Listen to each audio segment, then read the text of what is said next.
Hello everyone. सो हरियाणा की एक बहुत बड़ी न्यूज़ है कि अगर आपको राउंड 2 की सीट रिज़ाइन करनी है तो आप कल 1 अक्टूबर अप टू 4 PM रिज़ाइन कर सकते हैं राउंड 2 की। यहाँ पे ये जो नोटिस आया है, and they can resign from joint seat up to round 2 on 1 October up to 4 PM। The candidates are requested to submit their resignation in person to their respective allotted colleges. तो ये थोड़ा सा अजीब है कि क्यों इस टाइम हरियाणा ने राउंड 2 का रेजिग्नेशन निकाला है, क्योंकि अभी अभी जस्ट राउंड 2 की ज्वाइनिंग हुई है।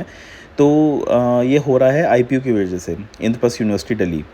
तो ऐसा कोई बच्चा जिसने आईपीयू में भी एडमिशन लिया था, फॉर्म भरा था, पार्टिसिपेट किया था काउंसलिंग में, और हरियाणा में भी आईपीयू का जो राउंड 2 का ओरिजिनल रिज़ल्ट था वो गलत था।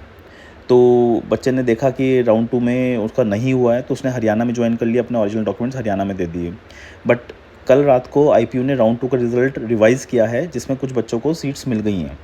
अब ऐसा बच्चा जिसने हरियाणा में अपनी सीट कंफर्म कर ली थी वो फंस गया, क्योंकि उसका अब आईपीयू में भी हो गया है, वो आईपीयू ज्वाइन करना चाहता है, बट हरियाणा में डॉक्यूमेंट्स उसके सबमिटेड हैं। तो इसलिए स्पेशल विंडो निकाली गई है, जिससे अब हरियाणा से आप अपने डॉक्यूमेंट्स वापस ले लें, रिज़ाइन कर दें और आईपीयू में जाके ज्वाइन कर लें, क्योंकि आईपीयू की भी ज्वाइनिंग की डेट लास्ट कल है। तो स्पेशली उसी रीज़न से रहा है। बच्चे और भी स्टेट्स खेलते हैं, तो किसी भी रीज़न से अगर आपको राउंड 2 की अपनी सीट ज्वाइन करी थी और अब आप छोड़ना चाहते हैं, तो ये गोल्डन मौका है।